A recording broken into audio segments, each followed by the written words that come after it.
The first rule of a good fence is simple. You never touch it unless you understand what it is really holding back. When I pulled into my driveway that evening, I knew something was wrong before I even stepped out of the truck. The cedar smell hit me first. Fresh cut. Sharp and clean. Then I saw the gap. 40 feet of my fence was gone. Not broken. Not leaning. Gone.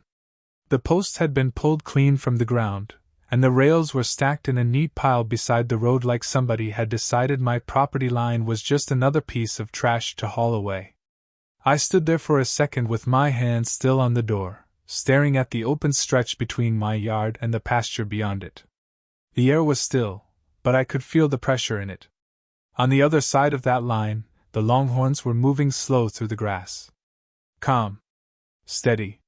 Watching. Then I heard heels clicking on the pavement behind me. I turned and saw Karen Whitfield standing near the sidewalk with a clipboard tucked under her arm. She had that same polished smile she always wore when she thought she was winning. "You're welcome," she said. "That fence violated 3 HOA standards." I looked past her at the torn ground and the fresh scrape marks where the crew had also shaved down the edge of the yard. "You took it down today?" I asked. "We improved the view," she said. "And the grading. It looks cleaner now." I said nothing. I just looked at the soil. The slight rise I had built years ago was gone. In its place was a smooth slope running straight from the pasture toward my lawn. It would have looked harmless to anyone who did not know the land. But I knew it. My father had shown me that boundary when I was a boy. He taught me that some lines were more than wood and nails. They were the reason water stayed where it belonged. They were the reason animals stayed calm and routine stayed routine. Karen tapped her pen against the clipboard and waited for me to react. She wanted anger. She wanted an argument. I gave her neither. "It is my daughter's wedding tomorrow," I said. "Then you should be thanking me," she answered. "This will look better for your guests." I let my eyes drift toward the pasture again. The Longhorns were still there. Not moving much. Just standing in the shade with their heads low and their horns catching the last bit of evening light. The wind shifted once, then settled from the south. I checked it without thinking. Same direction it always came from this time of year. Karen was already turning back toward the street, satisfied with herself, but I was still looking at the open ground where my fence used to stand. She thought she had removed an eyesore. What she had actually done was open a door. And tomorrow, when everyone showed up for the wedding, she was going to learn exactly what that meant. I did not sleep much that night. I kept replaying the same image in my head. 40 feet of fence gone. The clean cut of fresh cedar. The smooth slope where the ground used to hold its shape. By the time morning light touched the hills, I was already outside with a cup of coffee in one hand and my phone in the other. The air was cooler than it should have been for July, and the pasture looked still enough to fool somebody who did not know better. But I knew better. The Longhorns had shifted overnight. They were no longer scattered across the backfield. They were grouped near the open line, facing the same direction, as if the land itself had given them a signal. I crouched at the edge of the yard and pressed my fingers into the soil. It felt dry on top, but there was moisture underneath. Not much. Just enough to change how the ground would hold weight later in the day. That was the part Karen had not understood. She thought she had improved the view. In reality, she had changed the flow of the property. And once a line like that changes, everything else starts reacting to it. I stood up and looked toward the house. The windows were bright now. My daughter, Sadie, had probably already started getting ready with her mother and the wedding planner. Today was supposed to be simple. A small ceremony. A short reception. A good meal. A few people she loved. Nothing more. That was exactly why Karen had chosen today to make her point. She liked pressure. She liked control. She liked standing in front of a rule book and acting like it gave her power over everybody else. I heard footsteps behind me and turned to see Tom Reyes walking up the side path with a tool bag over one shoulder. He lived 2 houses down, and knew this land better than most people in the neighborhood. He stopped beside me and looked at the open stretch where the fence had been. He did not say anything at first. He just shook his head once. "They really went ahead and did it," he said. I nodded. "Overnight," I said. Tom studied the slope and then glanced toward the pasture. "That is not just cosmetic," he said. "No," I replied. "It is not." He knelt down and ran 2 fingers through the dirt. "You can feel it here," he said. "If the ground gets wet, it is going to move differently." I looked at him. He was not dramatic. He never was. That was why I listened when he spoke. "I know," I said. Tom stood back up and glanced toward the house. "Is the wedding still on?" he asked. "Unless someone decides to make it worse," I said. He gave me a short look that said he already understood who I meant. We both watched as one of the catering vans pulled into the driveway and stopped near the side yard. Stainless steel trays were unloaded. Someone called out that the coffee was ready. The smell drifted across the lawn and mixed with cut grass and dry soil. Normal sounds. Normal movement. But the property did not feel normal anymore. I pulled my phone out and checked the weather one more time. Clear skies. Light wind. Warm by afternoon. It should have been perfect. But the wind was already shifting through the gap where the fence used to stand, and every time it moved, the Longhorns lifted their heads a little higher. They were not rushing. They did not need to. They were waiting. I slipped the phone back into my pocket and looked at Tom. "Keep an eye on the catering area," I said. "Make sure everything stays covered." He raised an eyebrow. "You think they will come this close?" he asked. I looked toward the pasture again. "If the conditions are right, they will not need an invitation." Tom did not argue. He just gave a slow nod and headed toward the tents. I stayed where I was for another minute, looking at the line Karen had opened up. Then I heard the front door close behind me and saw Sadie step outside in a robe, holding a bundle of white flowers against her chest. She saw my face and stopped. "Tell me this is not a bad sign," she said. I wanted to give her a simple answer. Something easy. Something that would let her keep smiling. But I had learned long ago that a bad answer is better than a false one. So I gave her the truth that mattered. "It is only a problem if we let it become one," I said. She looked past me at the open yard and the pasture beyond it. Her expression changed for half a second, then she straightened her shoulders. "Then we will not let it," she said. I smiled a little at that. She had her mother's calm and my stubbornness. That combination had gotten her through a lot already. She turned back toward the house, and I watched her go. Then I looked once more at the exposed edge of my property. Karen thought she had taken away a fence. What she had actually done was expose a line that had been protecting more than she realized. And now that line was gone, the land had begun to answer for itself.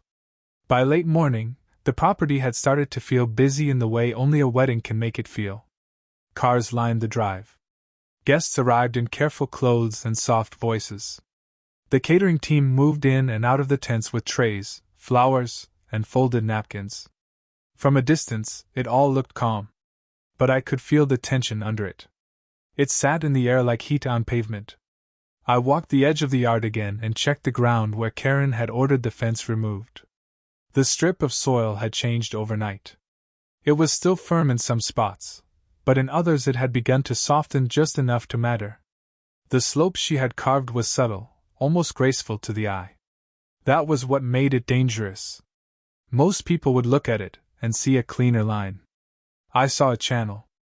A place where rain could gather and move. A place where anything drawn toward the pasture would not meet resistance the way it should. Across the open stretch, the Longhorns were still close. Not enough to cause alarm yet. Just close enough to remind me they were there. They stood in the shade with slow, patient movements. One lowered its head to the grass. Another flicked its tail. They did not seem bothered by the activity around the house. They were only waiting for the day to tell them what it was doing. Tom came back from the tent area and stopped beside me again. Everything is covered, he said. The food. The drinks. The electrical lines, too. I nodded. Good. He looked toward the pasture, and then back at me. You are sure this is going to matter? He asked. I watched a breeze move through the open gap where the fence had been.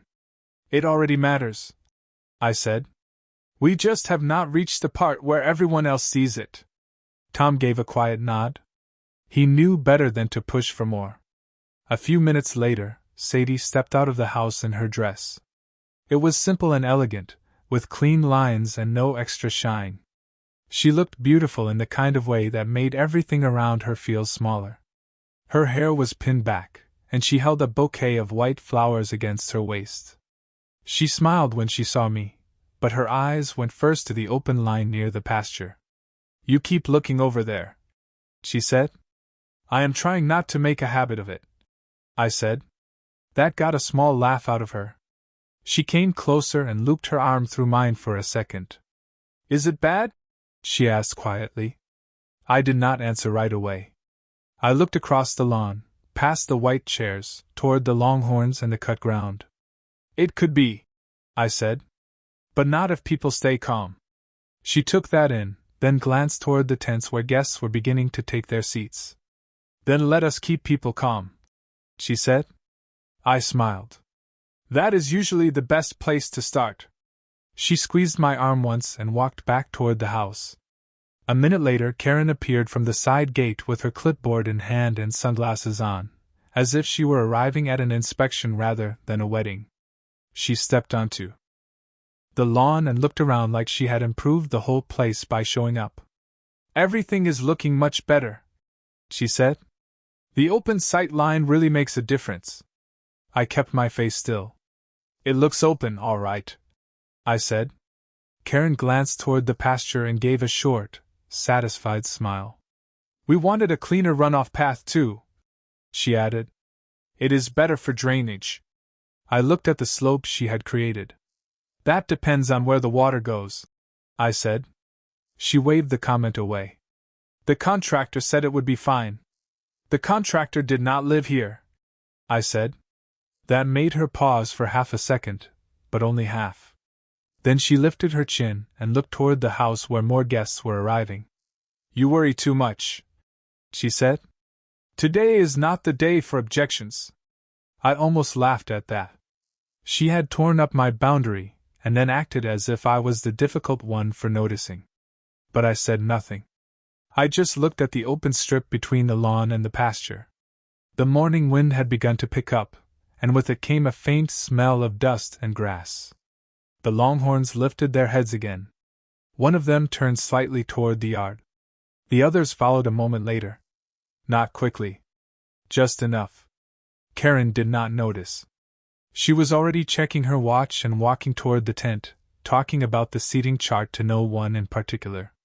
I watched her go. Then I looked once more at the line she had left exposed. The wedding would start soon. The guests were settling in. The caterers were moving faster now. Everything was heading toward the same hour. And the land, quiet as it looked, had already begun to answer back. By the time the ceremony music began, the whole property had taken on that strange kind of stillness that comes right before something important happens. Guests sat in rows of white chairs. Some were smiling. Some were checking their phones. A few were turning their heads toward the open edge of the yard without fully understanding why they kept looking there. The breeze had picked up again from the south. It moved through the grass in soft waves and carried the smell of dust, flowers, and hot metal from the catering equipment. I stood near the side of the tent and watched everything at once. The seating. The lawn. The open gap where the fence used to be. The Longhorns in the pasture. They had moved closer while no one was watching them directly. Not all the way in. Just close enough to matter. Sadie stepped into the ceremony space with her bouquet held low and her shoulders straight. She looked calm, but I could see the effort behind it. She was doing what she always did. Holding herself together by choice. The officiant smiled at her and began speaking in a soft, steady voice. His words floated out across the lawn and mixed with the sound of chairs settling and shoes brushing grass. For a few seconds, it almost felt normal. Then the first longhorn moved. It was not sudden. It was not wild. It was a slow step from the pasture into the open line that Karen had created. Then another. Then a third. The movement was quiet enough that some people did not notice right away. But once they did, the whole crowd started turning at once. A few guests leaned forward in their chairs. One woman pressed a hand to her chest. A little boy pointed before his mother gently pulled his hand down. Nobody screamed. Nobody ran. They just stared. The animals kept moving with the kind of calm that makes a scene more unsettling, not less. Their hooves pressed into the softened edge of the ground, and I could see immediately that the slope Karen had carved was doing exactly what I thought it would do. It gave them a path. Not a forceful one. Just an easy one. A path that looked harmless from a distance, and dangerous only when it was already too late to ignore. Karen appeared near the back of the seating area, and I saw her face change the moment she realized what was happening. The confidence left first. Then the color. She looked from the animals to the chairs and back to me, as if I had somehow arranged the entire thing with a snap of my fingers. "What is this?" she asked, her voice sharp but thin. I stayed where I was. "It is what happens when you remove a boundary without understanding why it was there," I said. That did not calm her. It only made her look more frightened. The officiant paused for one beat, then kept going. His voice stayed even, but I could tell he was making the choice to continue because stopping would make the moment more chaotic. Sadie did not turn around. She kept her eyes forward and held her bouquet steady. That told me more about her than any speech could have. She was not pretending the moment was normal. She was simply refusing to let it break her focus. A few of the guests stood up now, but they did not move far. They just backed away from the aisle and gave the animals room. Tom came up from the side path with two other men from the property crew and motioned quietly to the catering team to stay put. No one wanted to make a loud sound. No one wanted to panic the herd. Even the guests who had been whispering began to lower their voices. The whole lawn adjusted around the animals in real time, as if the property itself had decided to remind everyone who understood the land and who did not. Karen took one step forward, then stopped. She looked at the open slope and finally seemed to understand that this was not random. Her chin lifted as if she were trying to recover her authority, but it was already slipping away. The guests were watching. The cameras were out. And the wedding she had tried to control was now unfolding in a way she could not manage. I looked toward Sadie again. She had not lost her composure. If anything, she had grown quieter, more centered. And as the Longhorns continued to drift along the edge of the lawn, keeping to the open path Karen had made, I realized the ceremony was not being ruined. It was being rewritten in front of everyone, one calm step at a time. I could feel the moments slipping out of Karen's hands before she said a single word. She stood at the back of the chairs with her clipboard pressed against her side, staring at the Longhorns as they continued to move along the open edge of the lawn. They were not rushing. They were not charging. They were simply walking the path the land had given them, one slow step at a time. That made the scene harder to control, not easier. People do not know what to do when nothing is loud enough to excuse panic. Karen looked around at the guests, then at the catering crew, then at me. Her face had gone from smug to pale in less than a minute. "You need to get them out of here," she said. I kept my voice even. "They are where you left them room to go." She stared at me as if I had spoken another language. "This is not funny," she said. "No," I replied. "It is not." One of the Longhorns lifted its head and paused near the outer row of chairs. A guest leaned back slowly, giving it more space. Another guest pulled a phone out and started recording. That changed the atmosphere immediately. Once people begin filming, they stop pretending the moment will pass without consequences. Karen noticed that too. Her shoulders tightened. "This is your property," she said. "Do something." I looked at the slope again. The smooth cut in the ground. The open line. The place where the fence should have been. I did, I said. I tried to keep the boundary in place. That was enough to make her jaw lock. She opened her mouth, then closed it again when she realized there was nothing she could say that would make her look more in control. Tom had already moved the catering team farther back, and the guests were now giving the animals a wide, careful path. The officiant had lowered his paper for a moment, then continued speaking in the same steady voice. The wedding was still happening. It was just happening in a way nobody had planned. Sadie remained calm at the front, her hands still around her bouquet. She glanced once toward the open line and then back toward the officiant. She understood something important in that moment. You cannot force a day to be perfect once it has decided to become real. Karen took a step toward the aisle and stopped when one of the Longhorns shifted its weight and lowered its head to the grass. It was such a simple movement that it made the whole scene feel more delicate. She had expected a problem she could shout at. What she got was a situation that answered only to the way the land had been altered. "This is because of the grading," she said, almost to herself. I nodded once. "And the fence," I said. "And the fact that you changed both without asking what they were doing in the first place." Her eyes narrowed. "If anyone gets hurt, this is on you too," she said. I looked at her then. "No," I said. "It is on the person who opened the gate and called it progress." That hit harder than an argument would have. She looked away first. "Not much. Just enough." Another guest whispered something to his wife. Someone at the back of the lawn laughed nervously, the kind of laugh people make when they do not know whether they are allowed to be scared or amused. The sound spread and then faded. The Longhorns kept moving, but only by a few steps at a time. Their calm made the whole thing feel even more public. There was no chaos to hide behind. No excuse to blame on bad luck. Just a visible line of cause and effect laid out across the lawn in front of everyone. Karen finally turned her head toward the house and called for the property manager, but her voice had lost its edge. It sounded more like a request than an order. Nobody moved fast. Nobody needed to. The animals were already drifting past the chairs and away from the center of the ceremony. I understood then that the worst part for Karen was not the animals themselves. It was the fact that the wedding guests were watching her lose control in real time. Every second she stood there, the whole neighborhood saw what her confidence looked like once it met reality. I kept my eyes on the ceremony, on Sadie, on the line the land had drawn for itself.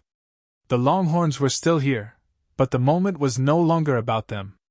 It was about who had tried to manage nature with a clipboard and who had understood it well enough to let it speak. I saw the shift in Karen before she did.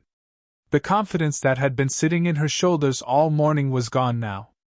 In its place was the stiff, frustrated look of someone who had run out of ways to pretend the situation was under control.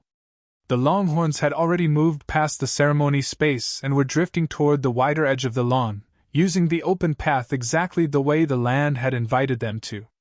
The guests had backed up enough to give them room. The music had never fully stopped, but it had softened to a near whisper, as if even the speakers understood they needed to be quiet. Sadie stayed at the front of the aisle, still composed, still holding her bouquet. She glanced back once, then forward again. That told me everything. She was not letting the moment take her away from the day she had planned. She was letting it become part of it. Karen stepped closer to me, her voice lower now, though still tight. "This has to end now," she said. I looked at the open stretch of lawn and then back at her. "It will," I said. "When they are done crossing what you left open." Her mouth opened slightly, then closed again. She had no answer for that. Tom came up from the side with one of the helpers from the catering crew, and together they began guiding people a few feet farther back so the animals could keep moving without disruption. Nobody was shouting. Nobody was making sudden gestures. The entire property had settled into a cautious rhythm, as if everyone had finally understood the rule that should have been respected from the beginning. A Longhorn paused near the outer chairs and lowered its head to the grass. A guest gasped softly, then relaxed when the animal kept grazing instead of coming closer. The moment did not turn chaotic. It turned public. That was worse for Karen. A private mistake can be explained away. A public one cannot. She stood there with her clipboard hanging uselessly at her side, watching neighbors, relatives, and friends quietly witness the result of her decision. I could tell she wanted to say something sharp. Instead, she looked toward the side yard, where the exposed ground still showed the line her crew had altered. "I only wanted a cleaner look," she said, almost under her breath. I did not let the comment pass. "You wanted control," I said. "The clean look was just how you explained it." She stared at me, and for the first time, there was no certainty behind her eyes. Only frustration. The officiant continued as if nothing unusual were happening, which somehow made the whole thing more surreal. His voice carried across the lawn with steady patience. The ceremony had adapted because it had no choice. That was the part Karen still did not understand. The land had already answered her. Everything else was just catching up. One of the guests began clapping softly for Sadie when she smiled at something the officiant said, and that tiny moment of normalcy seemed to settle a few people. The Longhorns continued to move with the same slow confidence, now farther from the center and closer to the pasture side of the lawn. They had not damaged anything. They had simply revealed how fragile the setup had been once the boundary disappeared. Karen watched them go, then looked back at me as if she expected me to reverse what had already happened. "Can you at least make sure they stay away from the food area?" she asked. I almost smiled at the change in her voice. The order had become a request. "That is what the covered trays are for," I said. "And the people who know how to work around animals without making a scene." She gave a short, tired breath and turned away. Not fully defeated. Not yet. But no longer in charge of the moment either. I looked back toward Sadie, who was now speaking her vows with a steadiness that made the whole day feel bigger than the disruption around it. The wedding had not fallen apart. It had simply stopped obeying Karen. I realized the real damage was not what Karen had done to the fence. It was what she had done to the idea that she could still control the day. By the time the vows were halfway through, the Longhorns had settled near the far side of the lawn, spread out in a loose line that no longer felt threatening. They were just there now. Present. Calm. Part of the scene in a way no one had expected, and no one could ignore. The guests had stopped staring as hard. Some had even taken their seats again. A few were quietly smiling, as if the whole thing had become a story they would tell later instead of a disaster they had to flee. Karen was not smiling. She stood near the back with her clipboard in one hand and her phone in the other, staring at the scene with the kind of frustration that comes when a plan refuses to obey. I could see her trying to calculate her next move. She had already lost the room. Now she was trying to find a way to save face. Tom came back from the side path and lowered his voice when he reached me. "The cattle are settling," he said. "They are not pushing in farther." I nodded. "They were never trying to cause trouble," I said. "They were following the opening." He glanced at me, then toward Karen. "She made a very bad opening," he said. That almost pulled a laugh out of me, but I kept my face steady. Sadie finished her vows with a voice that never shook. Jason stood beside her, focused and calm, and the officiant kept the ceremony moving with the kind of patience that only comes when you accept that the day has taken on a life of its own.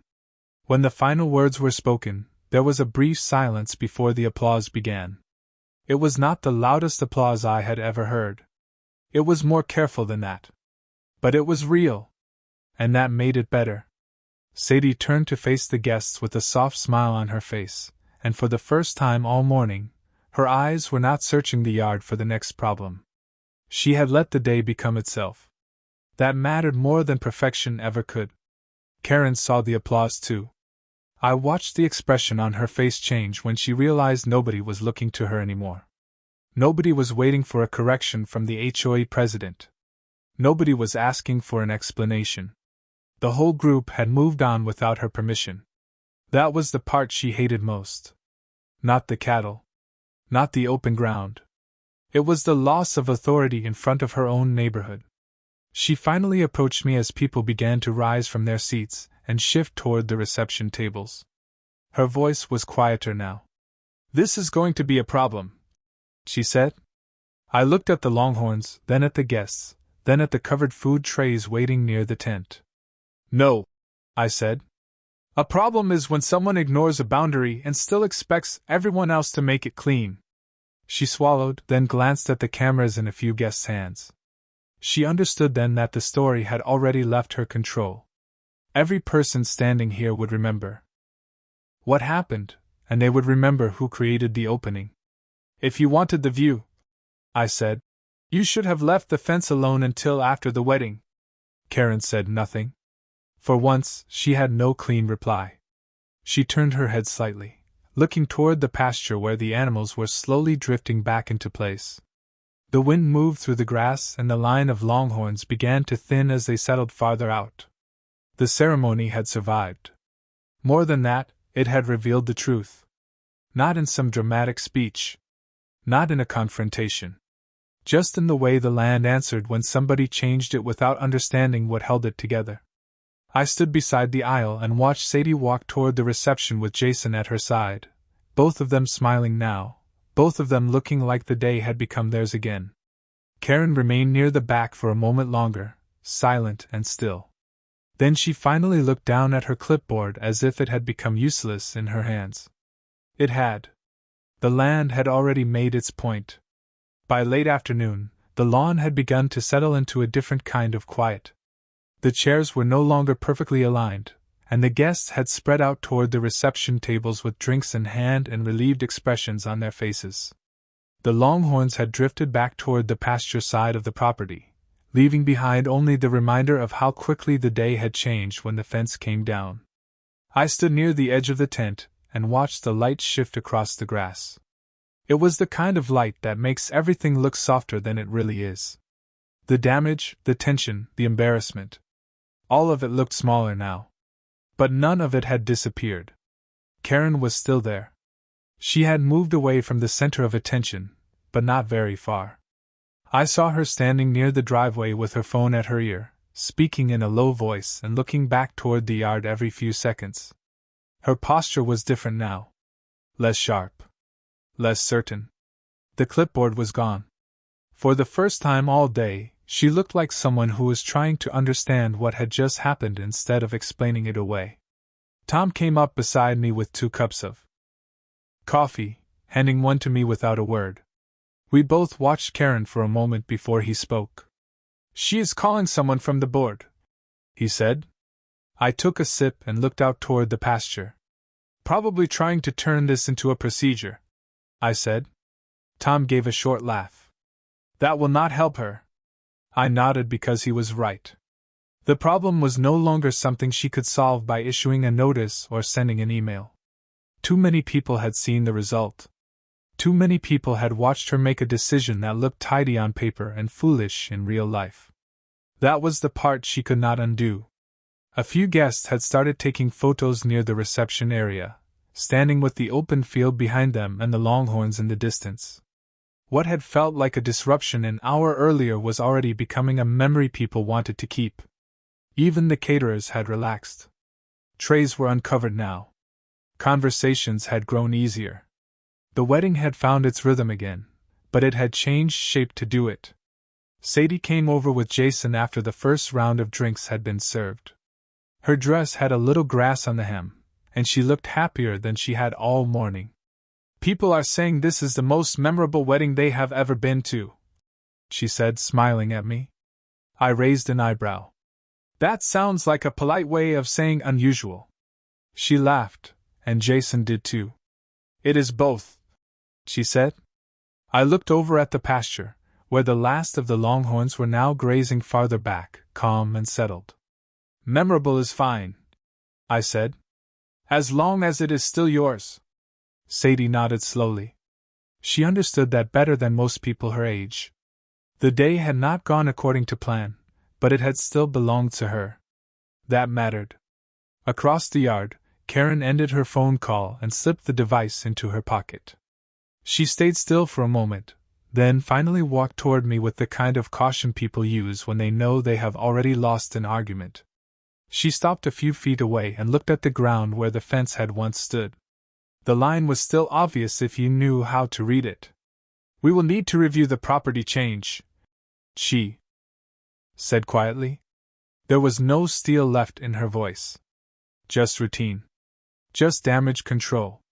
I met her eyes and then looked back at the line in the dirt. "You can review it," I said. "But the problem started when you changed it without asking what it was doing." She looked at me, then toward the guests, then back at the pasture. For the first time, she did not try to argue. She just nodded once, small and stiff, as if she had finally accepted that the day had already become evidence against her. Then she stepped back and turned toward her car. I watched her go without feeling any need to follow. The lesson had already landed. The land had spoken, the guests had seen it, and the day had moved on without waiting for her to catch up. By the time the evening lights came on, the property had settled into a calm that felt hard-earned. The Longhorns were back in the pasture, no longer drawing the same attention, and the guests had fully returned to the reception tables. Music played softly under the glow of string lights. Glasses clinked. People laughed in small groups. The whole day had shifted from a tense standoff into something quieter, warmer, and somehow more honest. I stood near the edge of the lawn and looked back at the open line where the fence used to be.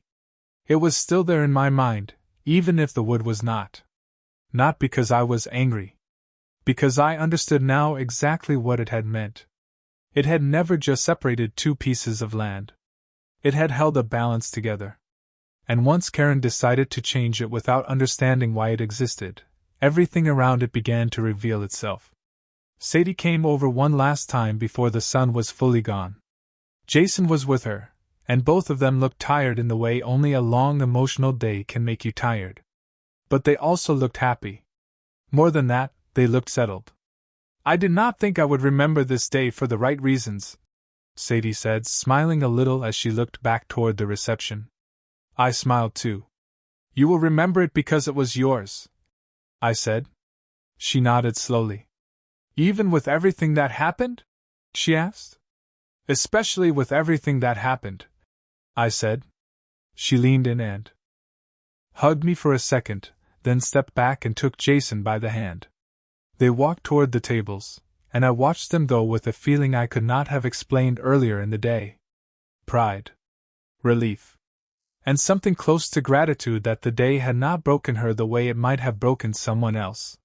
Behind me, I heard Karen speak to one of the other board members near the driveway. Her voice was lower now. Less certain. She was not trying to impress anyone anymore. She was trying to make the story smaller. That would not work. Too many people had seen it. Too many cameras had captured the moment the property corrected her mistake. I turned and saw her standing near her car with the same tight expression I had seen all morning, but now it looked tired instead of proud. When she noticed me looking, she started walking over. She stopped at a respectful distance. "We will have to discuss the property issue later," she said. I gave a small nod. "We can discuss it," I said. "But the part that mattered already happened today." She looked down for a moment, then back up. There was no argument left in her face. Only the faint understanding that she had pushed too far, too fast, and in front of too many witnesses. "I see that now," she said. It was not an apology. Not exactly. But it was the closest thing she had managed all day. I accepted it for what it was. Then she turned and walked back toward her car, leaving the sound of the reception behind her. I stayed where I was for a while longer, watching the last light fade across the field. The Longhorns stood quiet in the distance. The music drifted over the lawn. Sadie laughed at something Jason said. The guests settled into the easy pace of an evening that had finally found its shape. I looked once more at the open boundary and felt the truth of it in a way I never had before. The fence had been removed, but the lesson remained. Some lines are made of wood. Some are made of understanding. And the ones that matter most are the ones you do not see until someone careless tries to erase them. I turned toward the tent, stepped into the light, and let the night carry the rest.